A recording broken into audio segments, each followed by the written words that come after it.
All right.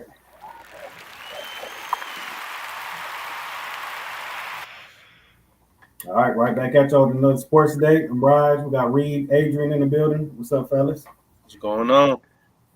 Oh, Another good one, another good one. So we see the Tigers wrap their season up Sunday. Uh, Missed the playoffs, finished second in the AL Central. Obviously, big story though. Miguel Cabrera retired. Obviously, one of the great hitters of all time, one of the great Tigers of all time. Wrapped up a Hall of Fame career, 511 home runs, 25th all time, over 1,800 RBIs, over 1,500 runs, over 10,000 at bats. So, Reid, where would you rank Miggy? You got the top five list for us? yeah. I did. I was doing some research to see if I could find maybe someone that would stand out other than like obviously the classics. Like pull my notes here. Um, So, but this is obviously, Reid's the top type. five. This is Reid's top five greatest Tigers of all time. Yeah, I'll start at five, and then I'll work my way to one. Um, Five, I obviously am putting in one of the guys we're pretty familiar with. Probably one of the best pitchers in Tigers and regular MLB history. So Justin Verlander, I put at five. I know some people might think that's a little dicey because he did leave and had a lot more success after he left.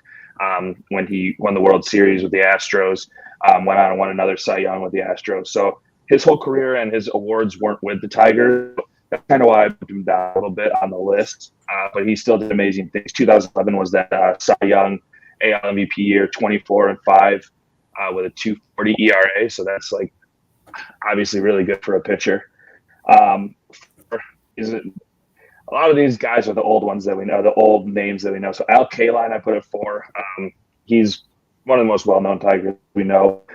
Hall of Famer, 18-time All-Star, 10-time Gold Glove winner, won the World Series with the Tigers. We know they haven't won many of those. And he'd spent all 22 years of his career as the Tigers, part of the 3,000 hit club. Um, Only one of 32 players, so I think that's a pretty cool accomplishment to have for a Tiger. Three, name that people not recognize if you're not really deep into baseball again is Hank Greenberg. He wasn't an amazing baseball player by any stretch of the means stat wise, but he did have two MVPs. He's a 5-time All Star, won two World Series with the Tigers. And then obviously, he was in that era of like the DiMaggios and the guys that went and served in World War II um, when they had to, back in. So I always have to tip that to those kind of baseball players that left and served the country and came back. Two, I put on a guy that we're familiar with, obviously. Most recent in the news is Miguel Cabrera. I mean, what can I say about Miguel Cabrera, but nothing but good things. Obviously, he's slowed down the last couple of years, but the team also has slowed down the last couple of years. So, you can't really expect him to be the greatest player on your franchise almost and continue to get schlubs and nobody's on your team. So as we know, two-time MVP, he has a triple crown. He's the first person to get the triple crown since 1967. So that's a huge accomplishment in its own. I mean, go that long for a award, and then he finally gets it. And not to mention, he almost won it back to back, loss to Chris Davis, who was juicing at the time and beat him in RBIs, I believe. He's part of the 3,000 hit club. What else do you have to say about Miggy? We've been hearing it all week. And then last but not least, the Georgia Peach Tiger, as we know, probably the greatest Tiger of all time. Um, he has a triple crown as well. He has second all time in hits behind the better himself, Pete Rose, who should be in the Hall of Fame, in my opinion. And Hank is just one. He had 4,189 hits. It's huge. I don't know anybody that's going to really beat that nowadays, in my opinion. And then he's first in batting average all time. So obviously, Ty Cobb, you have to put him in there. We see a statue all over Command Park, numbers on the wall. So yeah, Justin Verlander, Kaline, Greenberg, Cabrera, Ty Cobb at one. Okay, that's respectable list. I like it. I'm glad you put Verlander in there. I was wondering if you were going to do that or not. Personally, because I put him in my top five, so I'm glad you Yeah. had Verlander in there. So I was battling Verlander at anywhere from 3 to 5, just because he's the only pitcher on the list. He's probably the one of the, maybe like next to Trammell or one of the guys. Um, was pitching back in the days in the 80s and 90s. Maybe put them up there if you want, but I just think Verlander's all around better pitcher for the Tigers than those guys were. So I had him anywhere from 3 to 5. Just decided to put Al Kaline. He's obviously a big name, and Greenberg just because those guys played all their whole careers with them. So and same with Miggy. He basically played his whole career other than the World Series he won in Miami, but that was 4 years there or something like that. Before they traded for him. Yeah, so I mean, hey, honorable mention to guys like Cecil Fielder, Pudge, those guys, great Tigers as well. But yeah, I mean, can't forget about the only guy I feel like probably should have got on the list is Jack Morris.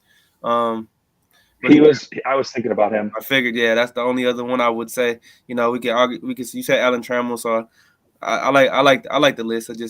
I think we're recognizing more of the guys that were kind of in our era because a lot of those guys were in the 50s and the 60s and the 70s and the 80s. And usually when I think about this franchise, I think about historically really good at pitching. Normally we haven't produced some of the best, infield players since the 90s, but good list though overall. Yeah, that was a tough one. Like I was saying, I was going to go back and maybe guys that we know, but again, when you have I'm not really a guy for the big, old school baseball guys like Babe Ruths and stuff like that. When it comes to guys like, I mean, obviously Ty Cobb you have to put him there. He's second all time in hits and first all time in batting average. So, I mean, yeah, you can go either way. You can add some of the new guys, like you said, Trammell. Yeah, it was kind of a tough list to put together, to be honest with you. Oh no, you did a good job though. He took it back too. So yeah, for sure. Adrian, do you have a Miguel Cabrera take for us?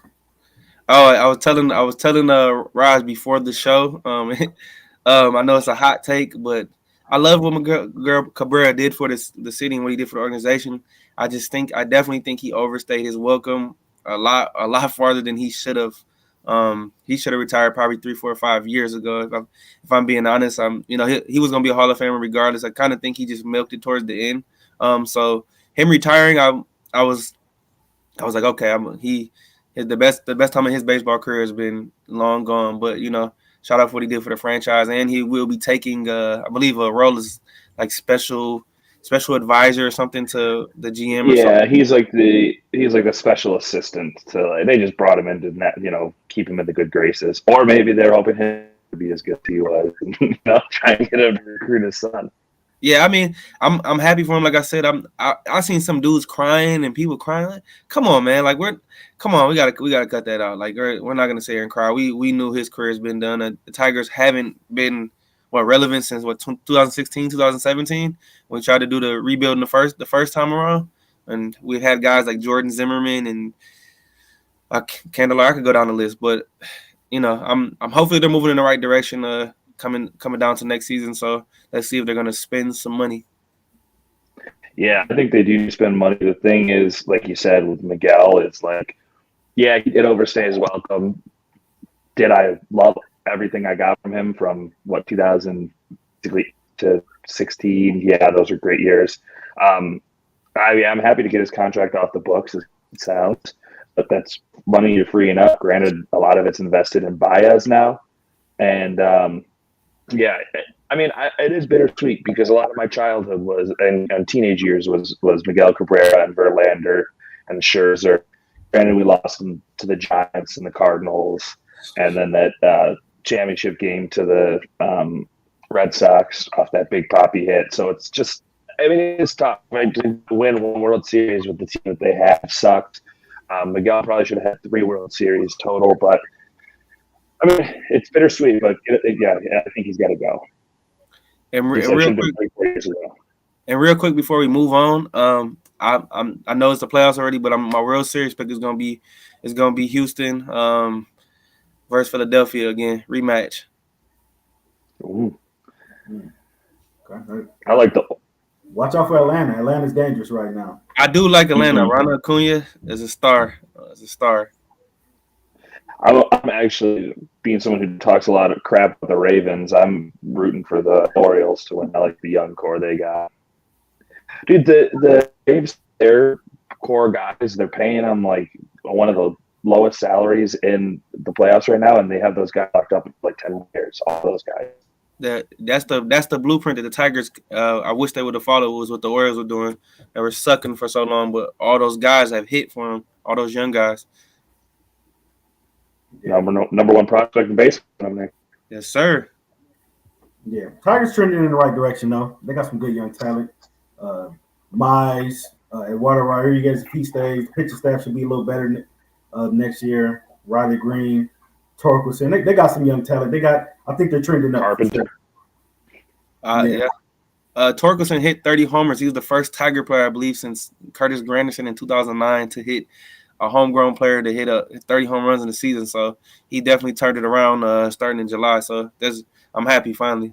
Yeah, I'm happy Torque turned it around. Green's got to stay healthy. That's my biggest thing. Riley Green's been hurt way too much in his career.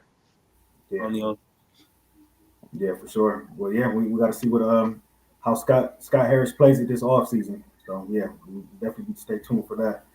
All right, so the NBA, we had the media days the past couple of days, and obviously the biggest news was the Damian Lillard trade going to the Milwaukee Bucks. So NBA season just 20 days away, starts October 24th.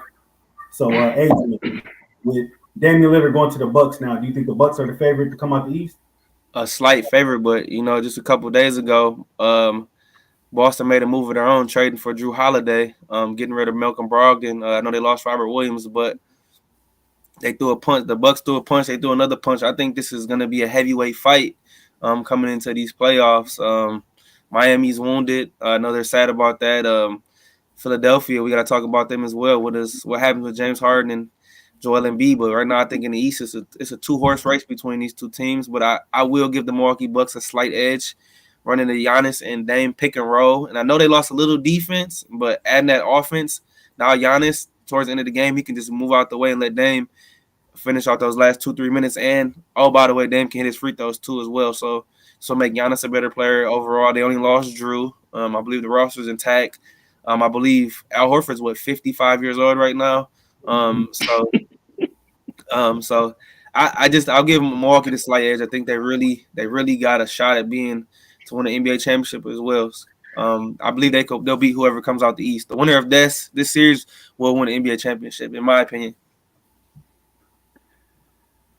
Yeah, I actually think that, like Adrian said, with the Dame and Giannis pick and roll is going to be a filthy thing. Drew Holiday was a great point guard. They've won a championship with him already, and look what they could have done last playoffs. But Giannis got hurt, obviously, so we got to keep an eye on that. But yeah, Dame's 1,000 times better for this roster. Like he's hitting shots, hitting throws. You still have Chris Middleton. He's hitting shots for you. Brook Lopez is a big body, also down low. We talked about Dame not showing up to media day. Obviously, he showed up, but James Harden wasn't there. So that's a whole mess in Philly. I'm not a Philly guy. I know that one of Raj's guys who comes in here always hates on me for it. I'm not a 76ers guy. I don't like the 76ers. I've never trusted the process. It obviously hasn't worked. Joel Embiid is where he's a solid player on a team. He definitely needs help. James Harden obviously wasn't enough. Simmons obviously wasn't enough. So I think he's going to end up getting traded, and Philly's going to have to restart the whole thing over again. But yeah, my favorite to come out is definitely the Bucks after they got Dame. And then the Celtics are close, but like what's going to happen last year, they have no defense, no big bodies to grab rebounds. Tatum and Brown are sucking up all the money for them, and those guys, when they came playoff time, just didn't show up. So, yeah. Milwaukee's my favorite to come out the East for sure. Lillard and Giannis, barring the NBA, you got to always factor in injuries though. It seems like somebody always gets hurt at improper, at wrong time during the playoffs and stuff like that. If they can stay healthy, I do have them coming out the East for sure. Like Middleton is one of those guys that seems to disappear from injury or something. He always seems to have something going on, or he's not healthy. At least the last couple of years, it seemed like that.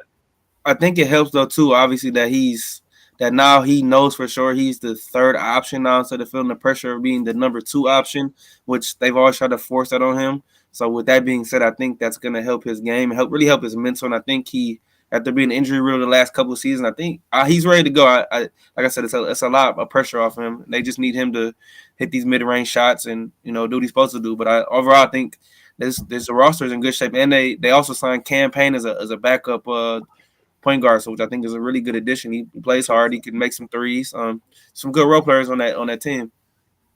Who's the coach in Milwaukee now? I know they lost Boone. Adrian Griffin. Okay.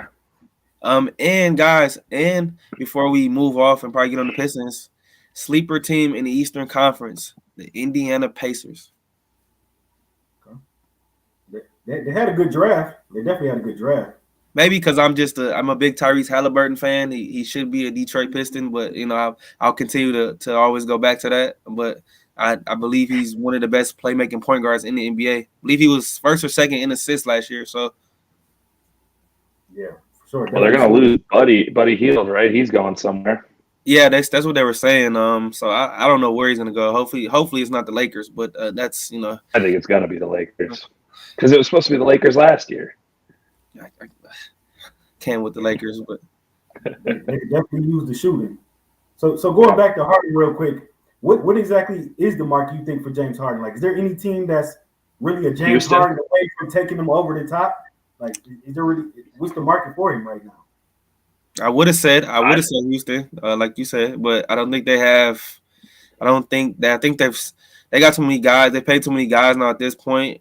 Picked up Van Vliet, Brooks. They just signed Reggie Bullock actually. When he's getting waived by San Antonio. So I don't think there's any room there for Harden to be there. I think realistically, if we're looking at the realest options for him, it's got to be the Clippers if they make the move, but they don't want to give up draft picks. So I kind of think he's just stuck until he ultimately hits free agency next year. I mean, who wants a guy who's quit on 3 teams? Yeah, I was just trying to go through teams. I don't even know of a playoff right now that I don't even think the Clippers would benefit from it. Nah, obviously he's a great player, but if you have healthy PG, Russell Westbrook came into his role there, and Kawhi, if he stays healthy, obviously, like Raaj said, it is all on health, so we don't know. But I mean, if you don't need him there, he's just such a toxic player. Like, he's worse than Kyrie, I think. And I'm not a big Kyrie guy either, but at least I just saw a video of Luka they're doing practice, and Kyrie looked happy to be there. Like, James, I don't think has been happy to be any place that he's played. And James Harden doesn't take the game as serious as I would like a guy on my team to be if I was a GM.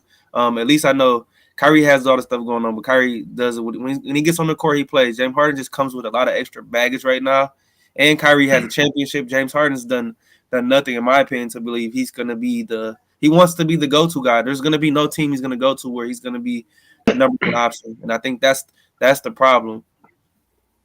I honestly think almost James Harden's role at this point might have. I mean, if you're not going to, obviously he's not staying in Philly, but his role at this point might have to be an off the bench guy, because like I can't even think of a player that he could fill us to help him. Like, he's not going to play in Dallas because Kyrie and Luka are like, they're not going to want him to play there for the style that he plays. The Lakers would rather have someone else because I don't think he's going to fill a spot there. I mean, you can get another place that he might fit. I just can't think of anywhere. Miami? I don't know. No, Jimmy's not putting up with that.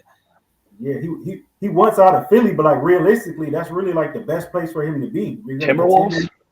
You're going to contend in the East, or what about? They're probably not going to win much this year, but what about teaming them up with Wayamba in San Antonio? I think San Antonio is going for a full rebuild, so I think they kind of like the direction. And they just gave Devin Vassell a rookie contract extension for $140. So they're not getting into the business of dealing with him. I think, like you said, Miami will be a good fit actually if he buys into the culture. But that's the problem with James Harden. He hasn't wants to buy into anybody's culture since he left Houston. I mean, do you, like, I don't think the Nuggets would put up with him. No. I don't think they need him. They don't, no. Miami, and I know you said no, the Timberwolves, but those are the only 2 teams coming to my mind right now that like I don't want him messing up Anthony Edwards. I don't want him getting in any Anthony Edwards head at all. I think James Harden definitely still has some game, but the kind of player he thinks he is and what he actually really is actually different. So I think that's where he draws the head. Just try to just make it work in Philly for the year and just see what y'all can do. He can't do that now. Not after he's walking through with the signs at his strip clubs and saying that what's his name's a lot. He can't go back there, man. He's done there. He got Phoenix might shell out for him. He thinks Phoenix will shell out for him. He cleared DeAndre Ayton's contract. Oh, they got KD's, D Books, and Brad Bill's contract is just about to pick up. So they got Wizards. Yeah, he got that. He got the no trade that full max last summer. So no, but do you think he could go to the Wizards? Do you think they could use him? No, because they're not going to go anywhere. He's going to want to play for somebody that's going to be a contender, unless he really wants to be the man that bad. But I mean, they have. I don't know. No, he doesn't. Miami, like Raj said, Miami will be the best fit, Raj. Honestly, right now at this point. That's the first one that came to my mind when I started thinking. And he loves the party, so he can go to any strip club he wants to down in Miami. So I mean, he's going to be a better option than Kevin Lowry. It's just true. This is true. Yeah. Well, let's see what happens though. Shout out Ack in the building. How's it going, fellas? What's up, Ack? He said, "What's up? What's up with Jimmy Butler's hairdo?" He's eating. He does that every media day. It's like, okay, what hairdo is his hair last year? The dreads he had last year were absurd. Yeah. Them was definitely extensions though. No, yeah. I love Jimmy Butler. Jimmy just likes to do it. He's just a different kind of guy. He likes country. He loves country music, which gets on his teammates' nerves. He just likes to try different stuff just to mess with the media. So he actually just went back to his braids. I seen it earlier today, but it's fun. I think it's funny. Just having a good time with it. I love Jimmy Butler. For sure, yeah. I want to see my guy Jimmy Butler get a ring, man. It would have been nice to see Dame go there, but Miami will definitely be in the mix this year for sure. So, all right. So sticking with the NBA here, Vegas currently has the Pistons at 27 and a half wins for the year. So, Adrian, what are you expecting to see from this Pistons team? And you like the over or under on the 27 and a half wins this year? To answer your first question, I did watch a little bit of media day. I'm a dork, so I watched a lot of teams media day yesterday. I actually watched the whole Dame interview, but Vegas has them at 27 and a half. I expect, especially with the elite coach that they got, which was probably the biggest acquisition of the offseason, and Monty Williams, I think he'll hold these guys accountable.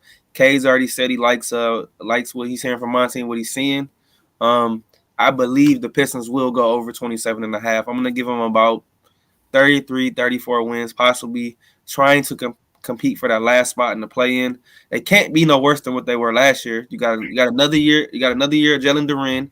Him and Cake are on the pick and roll. Bogdanovich. They'll probably trade him at some point in time. I'm very interested to see what I get from Ausar Thompson. Can he show the ability to shoot the basketball, and what kind of defense will he give?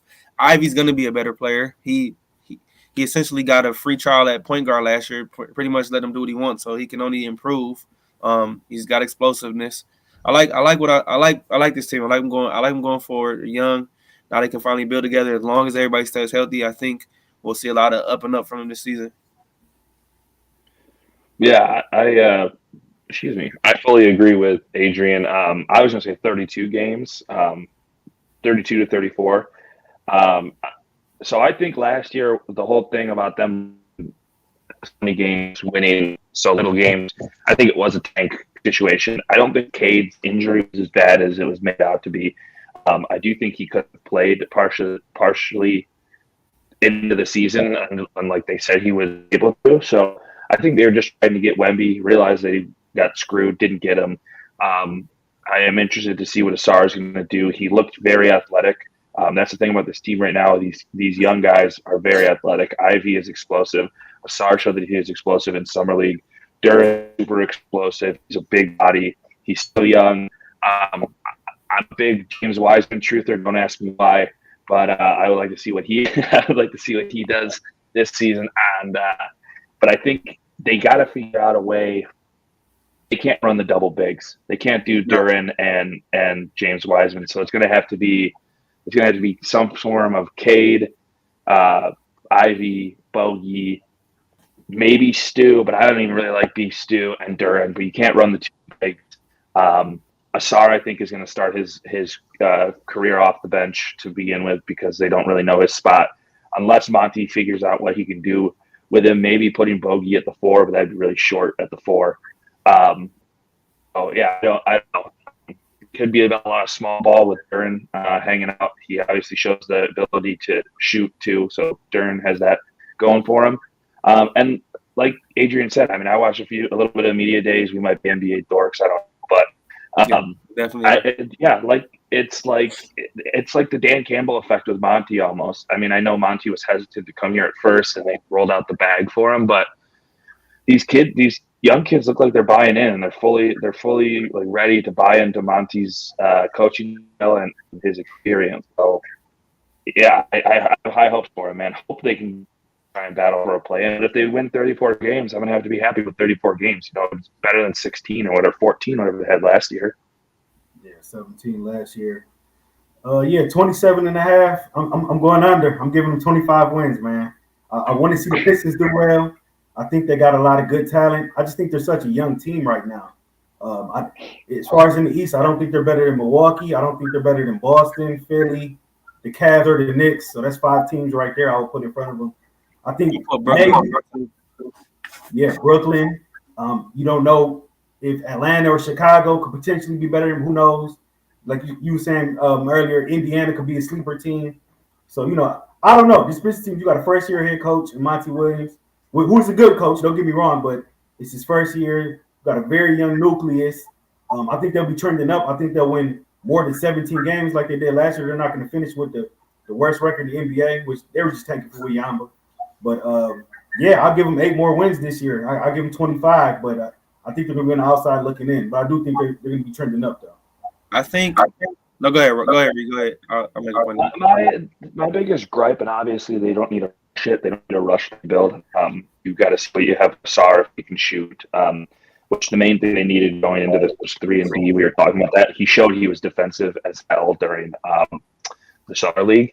I just kind of wish they would have gotten a guy that filled that 4 spot. It would have made me feel a lot better, and not just going and picking up Joe Thomas or who is the guy from Brooklyn that they got? Joe Harris. Yeah. Joe Thomas is the offensive lineman for the old Browns offensive lineman.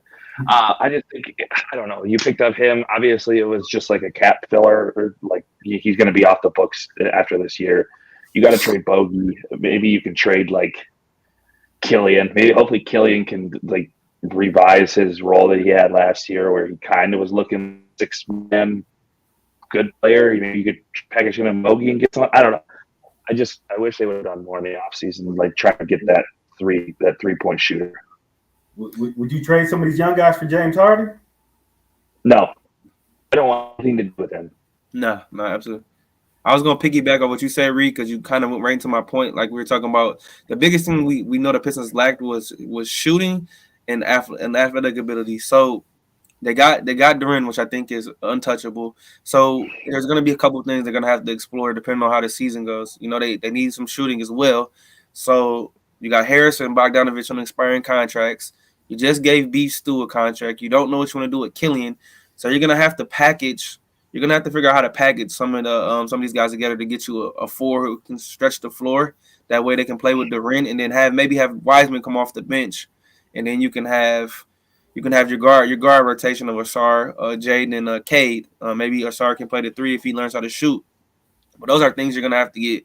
You're gonna have to get spaced out, because I don't think that Duran, Wiseman, and Stewart can all coexist. I don't think you'll be able to get the best out of all 3 of them on that roster together, because there's gonna be a guy who doesn't play. Yeah, I was just gonna try and look up maybe some guys that you could trade for, but it wasn't loading up. But you need a trade for a 4, so got to be within Jeremy Grant.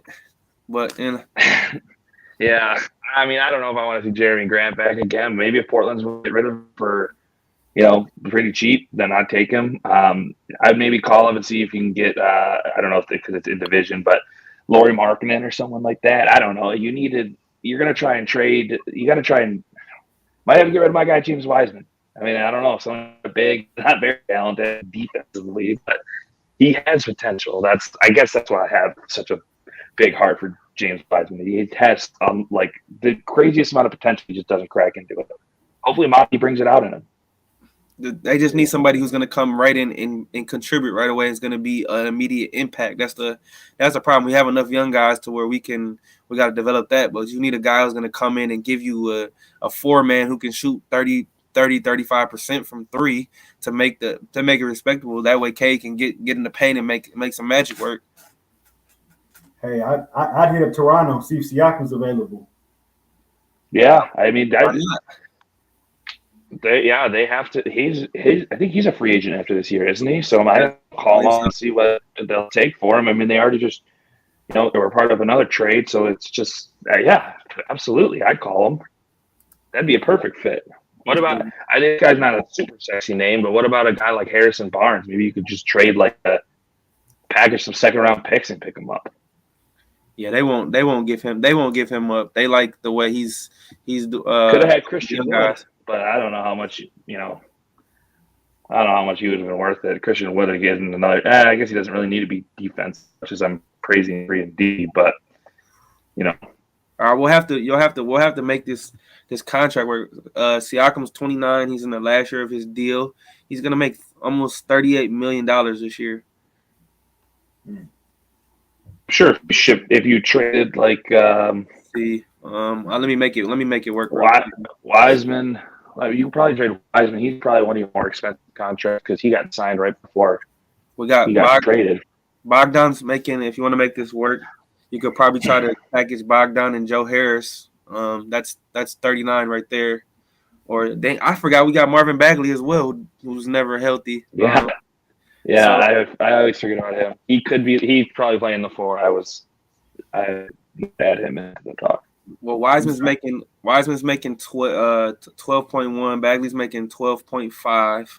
Joe Harris is making almost 20, and then Bogdanovich is making 20. So you can package a couple of these guys together, and make something work. Killian's only making 7.4. So if Toronto really want to do it, I think they could, but we would have to kind of enticing. You probably have to throw maybe a pick in there as well.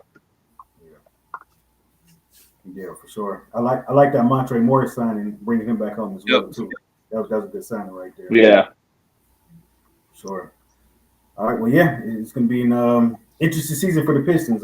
Troy Weaver said he intends for all 82 games this season to be relevant, so we'll see. He was hanging with Dan Campbell, by the way, too. So maybe Dan Campbell will help give him a little magic on his shoulder, So yeah, absolutely. All right, let's switch over. Just before we switch, last name. Before we switch, this is kind of an off-topic name. I don't know if we get rid of him, but what about reaching out to Chicago for Lowry? DeMar DeRozan. I mean, I'm sorry, yeah. DeMar DeRozan. Nah, I'm good. I'm good. DeRozan. He is 34. I wouldn't be opposed to DeRozan. It depends on what you're looking like when you get close to the trade deadline. I think that it's more so what your record is, where you at. If we were ready to win a championship, then I would do it, but they're not ready to win a championship yet. That's the kind of DeMar would be the kind of guy you add right there to get you right over that hump, to get you a scoring punch. But he'll have the same effect on us as he's having on Chicago right now. So it wouldn't make sense for neither side. Yeah. I do expect the Pistons to be active at the trade deadline, though, especially with expiring contracts. Yes, please. They're going to be active for sure. All right, let's move over to college football here. Reid, your Florida State Seminoles are 24.5 point favorites this Saturday against Virginia Tech. So does Florida State cover that 24.5 points this Saturday, Reid? Man, that's I think they're coming out their bye week. They're probably going to be pretty hungry after people remove them down in the rankings, and they had two close games where Bell better light a fire underneath them and get them going. So, I mean, it's a lot of points for. They scored 40 against LSU. They put up the points, and Virginia Tech's not. They're not the Michael Vick Virginia Tech team, so I'm not tired of them. 24.5 is a lot of points. I still take it. Coming off the bye week, I have to take it. I'm gonna have to agree on the Virginia Tech's not a good team. They beat Pitt. Pitt's not a good team. The bottom of the ACC is not good. The top half's pretty good, but I see you guys going there and putting on a dominating performance at home off the bye week, not losing this game. It won't be close, and you'll have the backups in there sometime in the third quarter. Yeah, agreed. Coming off the bye week, Virginia Tech's not good at all. I got them at home. Everything's set up for Florida State to run them off the field. Give me Florida State to cover that 24.5. This is going to be a blowout for sure. They're coming up after that bye week, and I feel like they're gonna use this game kind of get ready for Duke because they play Duke the week after. And Riley Leonard might not play because he has a high ankle sprain, so that's even better for you guys. Interesting. I did not. Yeah, for sure. Another interesting game this Saturday in the Big Ten. You got Ohio State hosting Maryland. Ohio State is a 19.5-point favorite in that one, Adrian. You think Ohio State can cover against Maryland? I do. Maryland just doesn't have the defensive weapons to compete with Ohio State. They lost two guys to the NFL. Ja'Cory Bennett plays for the Raiders, and Deonte Banks, who's a corner on the New York Giants. They'll probably keep it close for maybe a quarter and a half, but Ohio State will find a way to pull it out and cover that spread. That's just too explosive on the offensive side of the ball, and I don't trust Maryland yet. I think they're better for sure, but I think they're just outmatched once again. Yeah, I think Maryland can hang in there for the first half, like Adrian's saying, but I think after the whole Notre Dame thing and Ryan Day freaking out at the end of that or the post-game conference on the field, I think he's trying to have something to prove. Obviously, he may have felt like he'd lost the locker room or something with people just talking crap, but I think that at the second half, I think that this Ibuka and Harrison are obviously picking it up. McCord's getting into that backfield while he's understanding these guys. So yeah, I think they'll end up winning by probably 3 touchdowns, something like that. Yeah, I think this one's going to be a close one in the first half, and then Ohio State is just going to end up pulling away, especially coming off the tight game against Notre Dame. Yeah, I think they're going to end up covering the 19.5. It's going to be close early. I do think this is going to be a high scoring game. Over under on this one is 56.5. I like the over, but yeah, I like Ohio State to cover in that one as well. Oh, I really like that over 56.5. Yeah. All right, and then we got a night game. You got Michigan at Minnesota. Michigan finally covered last week for the first time against Nebraska. So Michigan's a 19.5-point favorite in this game. Adrian, can they cover? Yeah, I mean, I don't know if you guys have watched Minnesota, but they're not a good football team. They only beat Louisiana, I think, last week by 10 points. Their quarterback's terrible. Nathan Kalliakakminis, or however you say his name. They do got a stud running back freshman from out of here. But I think Michigan will cover. I think they'll continue to show what they showed against Nebraska. As we continue to talk about on this show, the Big Ten West is not good whatsoever. I think Michigan will go in there and take care of business and have that game over within the first 10 minutes. Yeah, that's a really low point. I mean, obviously, Michigan's not scoring like they have in the past, putting up like 50 plus like they've had the last 2-3 years. So, but yeah, Adrian said it. Minnesota is not a good football team. Big Ten West, not good football teams. As much as I wanted Wisconsin to be, but yeah, I think that they'll handle this easily. This is another one. Like this is going to be 3 touchdowns and a field goal victory. Like they're going to score that many over them. 24. Is that what that is? Yeah. I think Michigan to cover the 19.5. This isn't going to be close. Minnesota isn't good. Michigan's finally starting to cover spreads now. This is a 7:30 game, and Michigan's going to win. They're going to beat Minnesota handily. The over/under in that is 46.5, 46.5. I'm gonna go over. I'm gonna go over. Where you at with the over/under? Ooh, I'm taking the under. Go ahead, Adrian. I'll go over slightly. It's close though. 46. So what? That means Michigan's gonna score 40 or roughly 40. No, I'm gonna take the under. I'm changing my pick. I'm going under on that. Because I don't think Minnesota can score a lot of points. No, that's my thing. I think Michigan could probably put up 40 points. I don't think Minnesota's going to score in this game unless they get some sort of garbage touchdown or they score right in the beginning. Like I think Michigan's going to put up like 35 and just call it a day.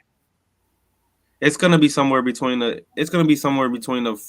35 and 42 points for me. So I think maybe Michigan might give up a backdoor touchdown late in that game, so you can cover the over. Just like they did against Nebraska. So I think it'll be somewhere around there. Yeah, Yeah, I so don't see Minnesota getting more than 7 or 10 points. So it really just is going to determine how much Michigan runs the score up.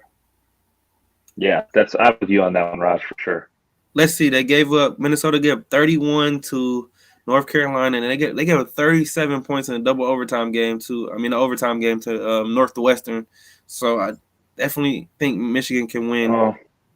And they gave 24 points to Louisiana last week, so I can see that. I can definitely see. I'm going over though. I'm gonna take the over. I'm saying even with those stats because Minnesota was able to score on those teams. I don't think they're going to be able to score on Michigan. Is my whole thoughts behind it.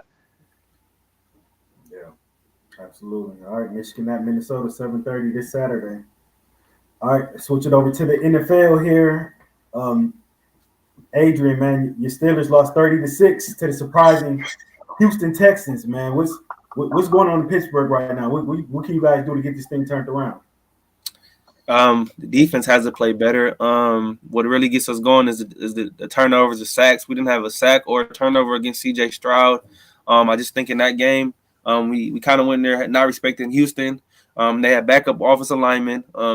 Steelers made no adjustments in that game at all to jam receivers, to get pressure in C.J. Stroud's face, to just let him get easy completions, which he did, which you don't want any quarterback to do, let alone a rookie quarterback. Joey Porter Jr. has to play more because Levi Wallace is constantly getting cooked on the blender. The biggest question, and we all know the biggest elephant in the room, is our offensive coordinator, Matt Canada. But let's be realistic, the Steelers aren't going to fire him in the middle of the season. That's just, I've talked about it before. That's not something they generally do. They're going to have to be more physical and play better. Just simple as that. Everybody didn't play well at all. So we got a lot of questions to ask. And then Kenny gets hurt on top of that. They said it wasn't a serious injury, just a bone bruise. There's a chance he does play this week, but if I was them, I would just sit him out and play the Mitchell Trubisky experience because you don't want to risk him getting hurt anymore. And then they got a bye week after this game anyways against a super physical Baltimore Ravens team who is 3-1 right now. So I just think there's a couple things you can try to do to clean it up, but there's not going to be a miracle fix no season. I think they'll still be competitive, but us making the playoffs looking slim right now, especially with the way the offense is going. So it's not looking good in Pittsburgh, but I think they can play better and be better than they were on Sunday. Yeah, for sure.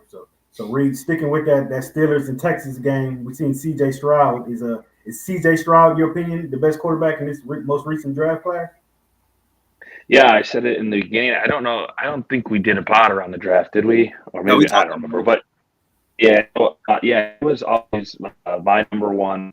In the whole draft process when they were talking about guys, he was my number one pick. I know Levis was up there. We talked about his arm strength because of this combine. Everybody talked about Richardson because of this combine, which has proved that he's actually a pretty decent quarterback in the pros right now. But yeah, I knew C.J. Stroud was going to be the top guy. Young is he obviously has some things to work out. Texans have a little bit better personnel with them. I think DeMeco Ryans was a very good hire for them as head coach. So yeah, I think C.J. Stroud coming out, I knew he was going to be the guy, and I really been that for some reason he was going to drop all the way down to 6, and the Lions were going to be able to take him at 6, which I know nobody wanted. And now looking back at it, Jared Goff is fine, and C.J. Stroud even needed to sit behind someone, and he's looking unreal. But I'd love to have him on the Lions as in the future going forward. So yeah, I knew he was going to be the best. Just watching him at Ohio State, he was too good. I mean, he was amazing behind a bad offensive line there too, even with the weapons that he had. And now he's just showing how good he can actually be in the pros behind a semi-solid offensive line. So absolutely. So Adrian, you agree with that? Do you think C.J. Stroud's ultimately going to be the best quarterback out of this draft class, or do you like the field? I do. You got to think he's playing. This team is going to be the worst version of itself right now, especially with a rookie head coach. So I think they're only going to get better. They got tons of injuries on the offensive line, and he's just making it look like it's not even a problem. They're only going to get better at some of the skill positions. Nico Collins has turned into a star, former Michigan guy, by the way. So shout out to Nico. So they weren't getting pretty much nothing from the run game early in the season, except for they decided to play the Steelers. But I think it's only going to get better from C.J. Stroud. He's showing you that when the team's at its worst, he can elevate everybody else and make them better. So I mean, I think there might be a time where he hits the rookie wall a little bit, but as far as the other guys, he's much better. Bryce needs more help than C.J. does. Will Levis, I don't know yet. The jury's still out on him. So that's an experiment, man, for them. That I mean, you draft Malik Willis and you draft Will Levis. It's just it's an experiment for them.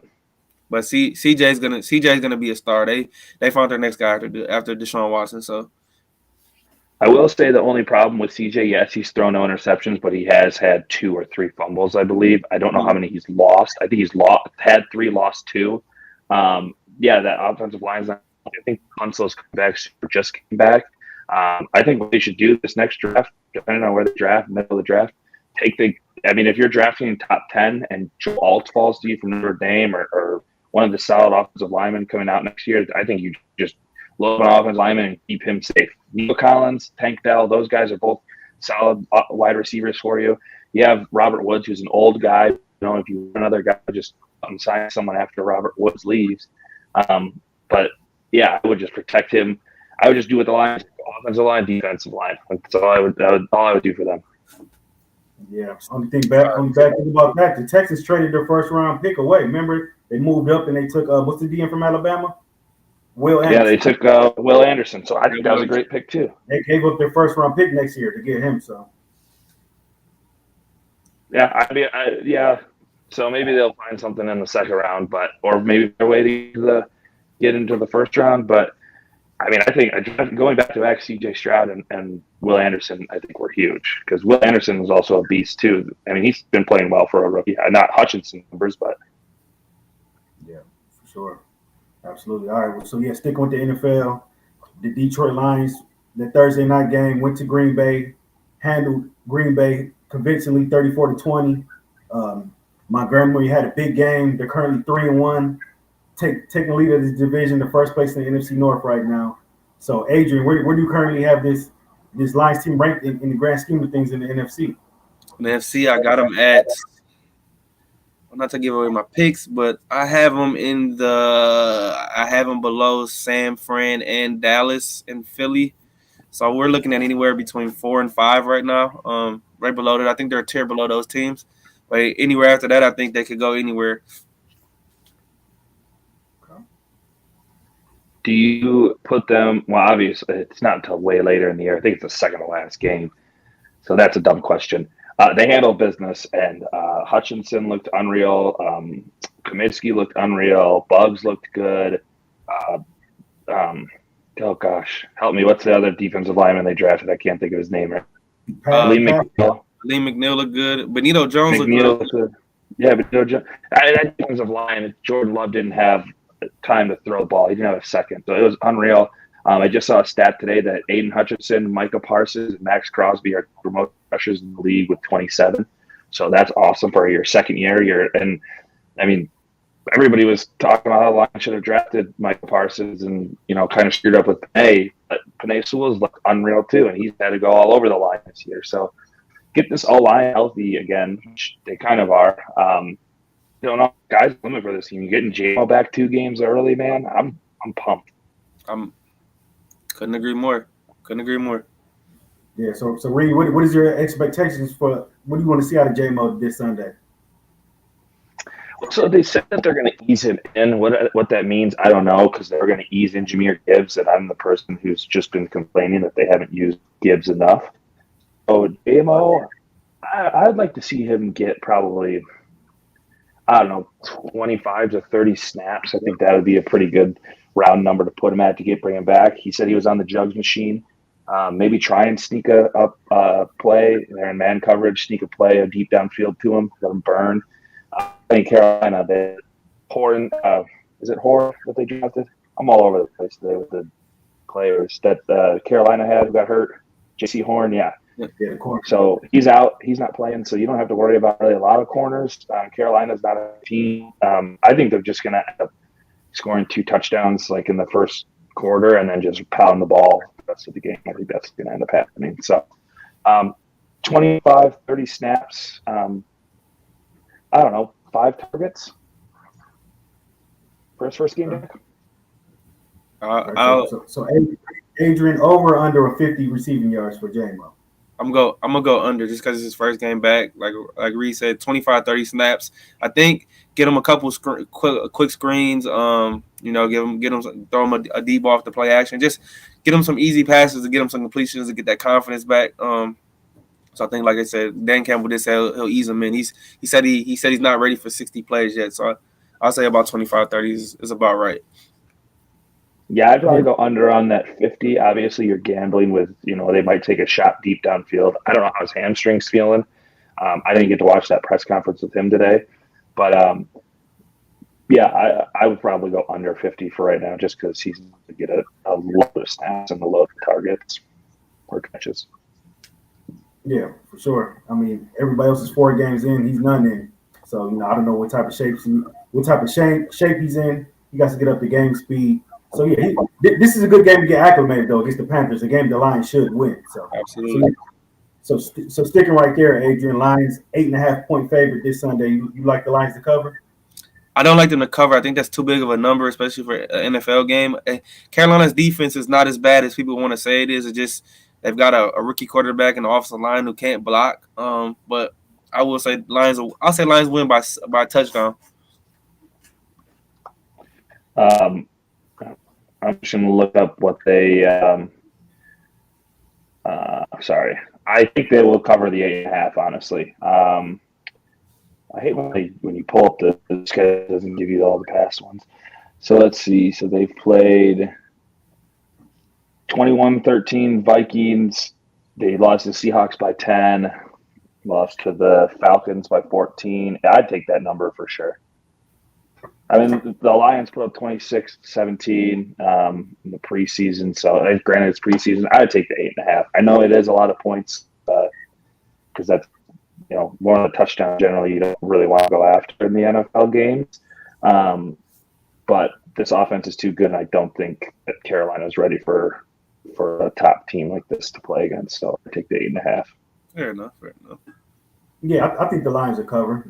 They should. They play well at home. If they keep dominating at the line of scrimmage like they did that Green Bay game, if they're having great offensive line play, running the ball well.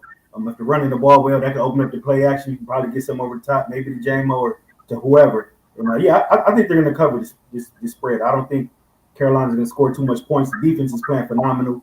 Hopefully Branch is playing. I know he got hurt that Thursday night game. Hopefully he'll be back. But, yeah, if the defense keeps playing the way it's playing, offense winning at the line of scrimmage with the O-line, they should cover that 8.5 for sure. So, Adrian, let's go ahead and get into your list. Your current top 5 NFL teams. Let's hear it. All right, I'm gonna disappoint you. It hasn't changed a little bit since last time I did it. So we're only, mind you, so let everybody know it's only the week 4, so everybody don't get the panties in a bunch, fans. It's a long season to go. We still got 13 more games for everybody to play, so a lot can happen between now and then. But let's get it started. At number 1, we're gonna go with the San Francisco 49ers. I believe they're the only undefeated team in the NFL at 4-0. They look like a machine right now. Eagles are still 4-0. Forget about the Eagles. I'm sorry. Forget about the Eagles. San Francisco 4-0, dominating competition. McCaffrey just broke NFL record for games for touchdown scores straight in the game. They look like a machine right now. They got it running. Then we got number 2. We got the Philadelphia Eagles 4-0. They haven't played their best football, but that's crazy that they're still 4-0. That defensive line, the offensive line is great. Jalen Hurts played a little better against Washington. They needed the defense to have their best game, but he did it. AJ Brown had his best game of the season. This team will continue to get better as the season goes on, and I believe Philly and San Francisco are on the collision course to meet in the championship game. At 3, we got the Kansas City Chiefs, the defending Super Bowl champs. 3-1.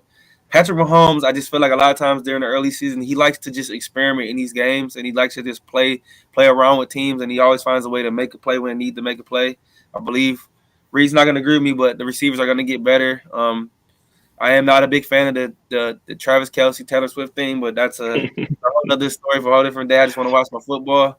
At 4, so last time we talked, I had them at 2, but the Dallas Cowboys have them drop them down to 4. Had a bad loss on the road to an Arizona team who plays hard. Dak throws a lot of picks, but the defense continues to carry him again. Two defensive touchdowns against the Bill Belichick New England Patriots. At number 5, this team probably had the most impressive performance over the weekend. And I'm admit to say right now I'm wrong on this prediction. I had them not making the playoffs, but the Buffalo Bills, 3-1, defeat the Miami Dolphins in crazy fashion. Almost put up a 50 burger on them. And made it look easy. Went up and down the field. Josh Allen's cut the turnovers down. He just gave what the defense wanted. Looks like they kind of found a little running game with James Cook. They look like they're cooking on all cylinders right now. And I'm giving them a slight edge over Miami, who I had my 6th team, and I had the Lions at 7, just because Buffalo beat Miami head to head. So right now, that's my top 5. 3 from the AFC, or I'm sorry, 3 from the NFC, 2 from the AFC. So a lot can happen, but there it is. Okay, so you would take the Lions over the Ravens right now? Ooh, I would. I actually would. I love the physicality, and I believe the Lions are a little more healthier than the Ravens are right now. The Ravens don't have the running game right now. I'm taking the Lions over the Ravens, and we'll see in 3 weeks. They play them right before their bye week, I believe, in week 8, and their bye week's week 9. Lamar Jackson continues to prove that he was, in my way, funny. I don't think you should have paid him. He's still throwing the ball like 20 times a game, and your receivers are hurt. They have no run game other than Lamar. I've just never been a Lamar truther, unfortunately. I do like your list, Adrian. I have to obviously keep San Francisco and the Eagles 1 and 2 because they are each 4-0. I do think the Eagles look a little shaky. I've spoken about this the last few times we played.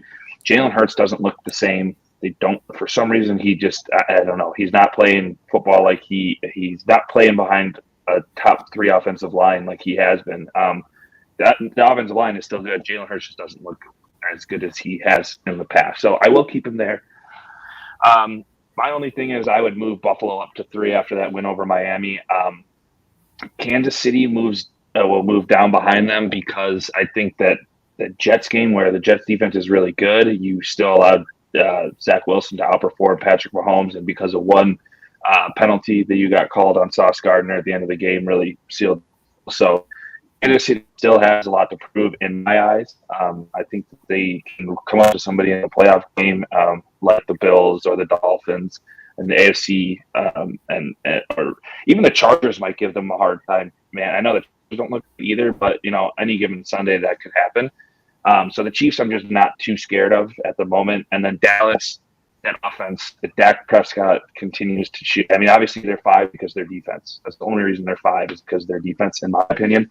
Dak Prescott just continues to prove that he's just not the guy. He's not the guy at all. Dak Prescott is you could make every receiver that he has wide open. I don't think he's like scoring it. I mean, he would obviously score a touchdown, but he doesn't look like he knows what he's doing. He looks lost out there a lot of the times when he's playing against simple defenses. So I like the list all in all. Again, I just slide Buffalo up after that win over Miami. Then I'd have Miami 6, Lions 7.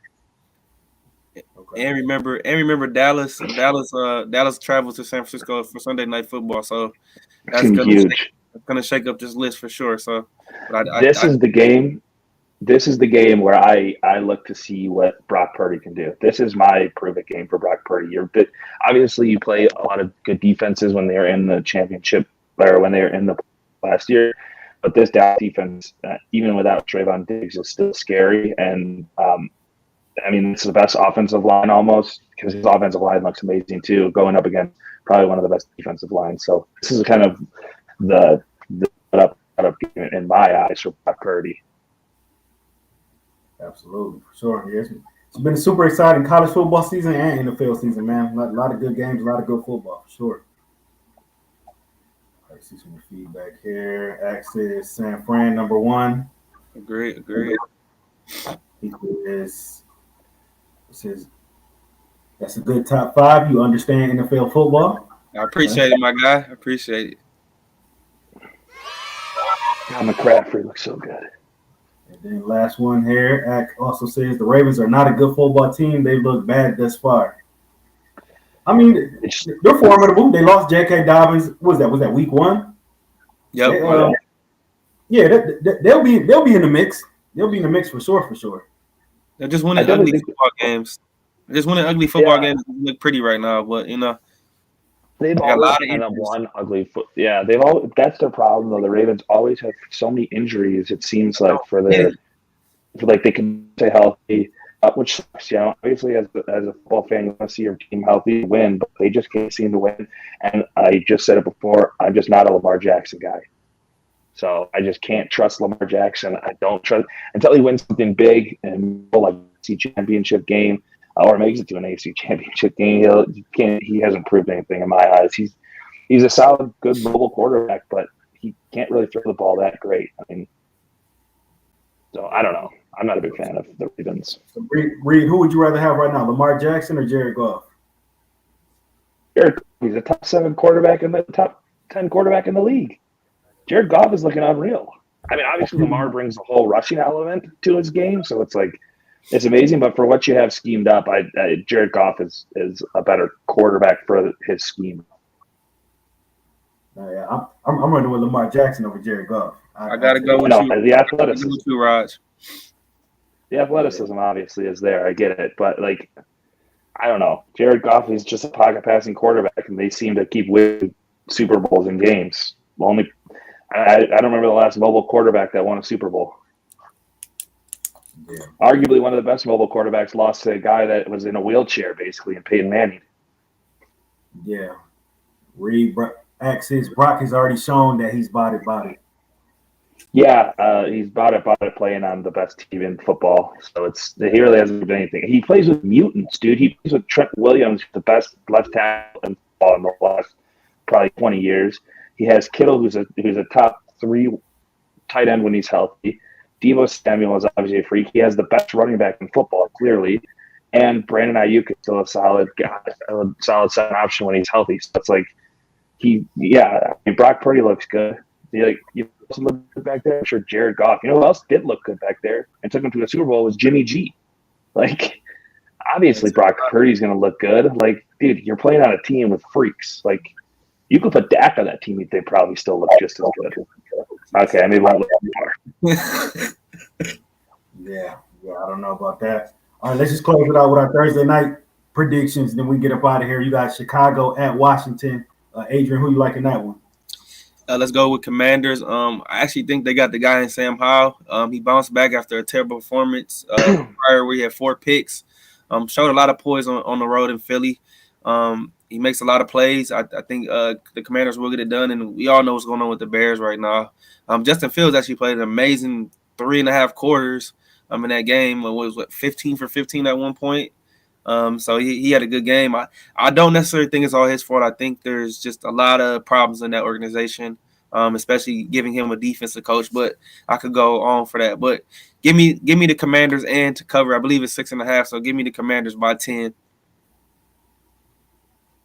Yeah, I like the Commanders as well. I'm with Adrian. He said everything that I was going to say. The Bears, as much as I do like Justin Fields. I think he's a fine quarterback. I think you could swap Fields with Brock Purdy, and he'd just as good too. But I don't trust this Eberflus guy. I don't trust this Ryan Poles guy. They obviously didn't look into fixing the offensive line. So, and Bieniemy's gone to Washington and made that look real. I mean, keeping up with the Eagles last week. So, give me the Commanders and have them cover because there's a dumpster fire in Chicago. Yeah, absolutely. Trifecta here. Give me the Commanders in that one.